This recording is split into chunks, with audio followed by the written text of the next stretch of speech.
大家好，欢迎来到我的频道，我是健身。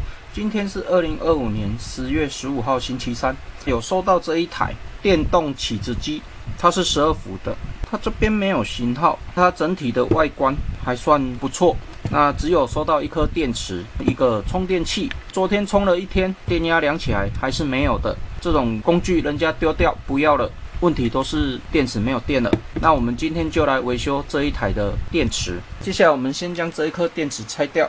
你只要看到它里面这边有3个卡扣的，它就是不用螺丝的。那我们就是先拿一个平的起子头，直接把它撬一下。你不要太大力哦，太大力它会断掉，小心一点弄，这样子。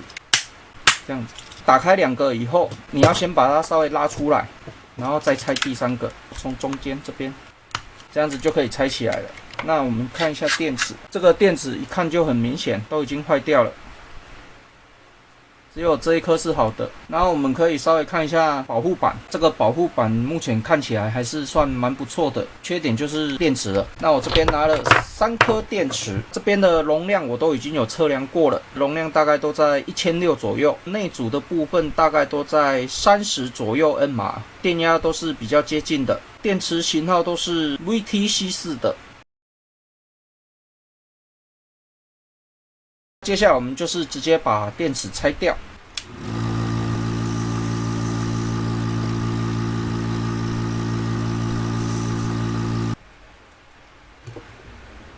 那这样子我们就将保护板跟电池分开了，整个生锈有一点严重。好，那我这边电池已经都焊接好了，比较难的就是它的接点，我要自己做，就是把它剪成这样子，然后最后将保护板接上去，这样就可以了。点焊我们一样是用这一台还蛮好用的。接下来我就是把它焊接好。那一些电池的保护，我们就用它原先的垫片就可以了。它这边有生锈的，我们就把它弄掉。那弄干净，粘上去，焊接好，这样就可以了。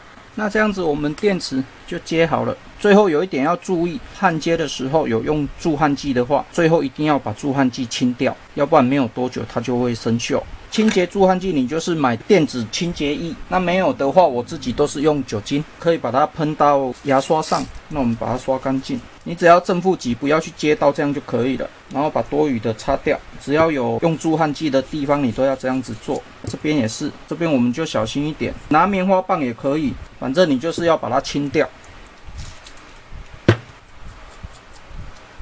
然后粘布稍微把它擦一下，理论上这样就可以了，把它清干净。OK， 那这样子电池我们就制作完成了。那我们可以量一下电压，12.48伏，看一下正负极对不对？这边是 B 加就是正极， B 减就是负极，这样就 OK 了。接下来我们就是将外壳装上去。电池维修好以后，我们稍微测试一下。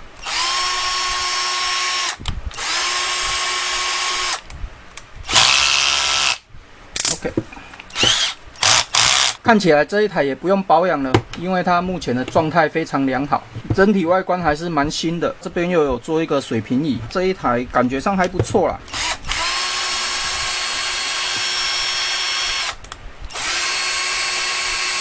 这一台的电池这样就维修完成了。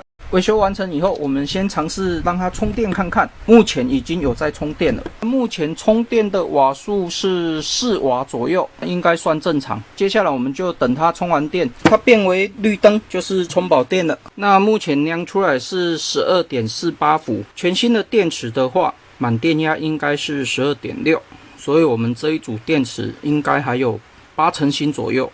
维修完成以后，来进行钻孔的测试。接下来进行测试。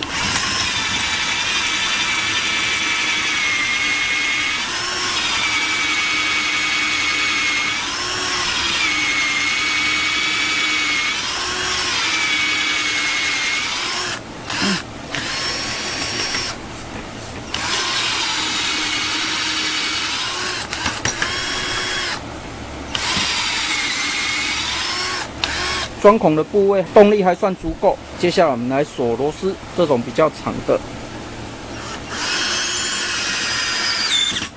OK，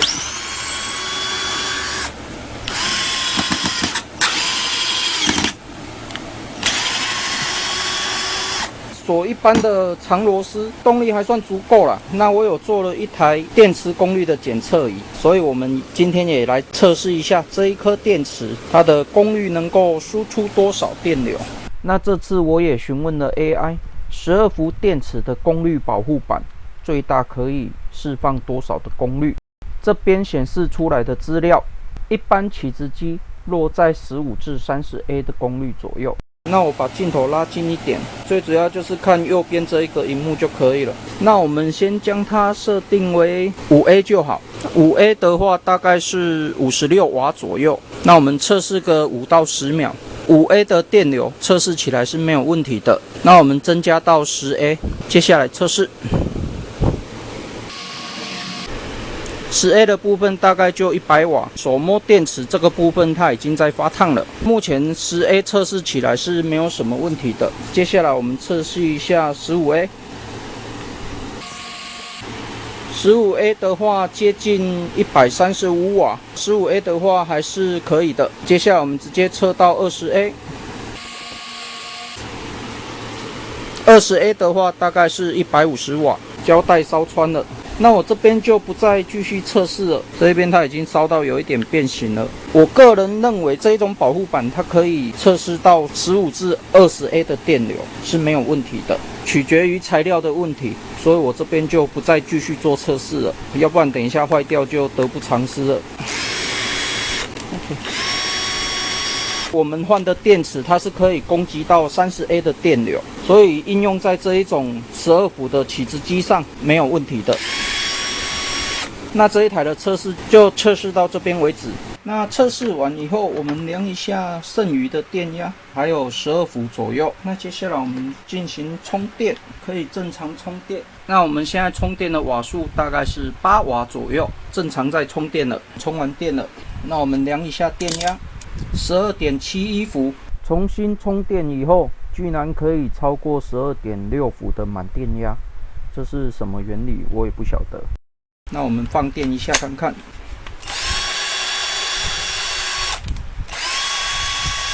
那这样就没有问题了。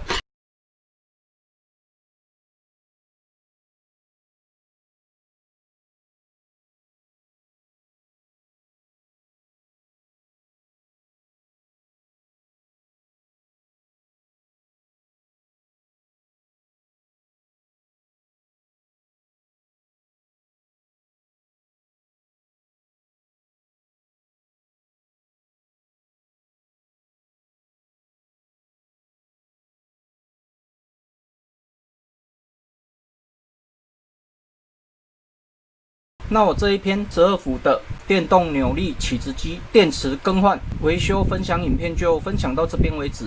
那如果你喜欢我的影片的话，敬请订阅和分享，谢谢。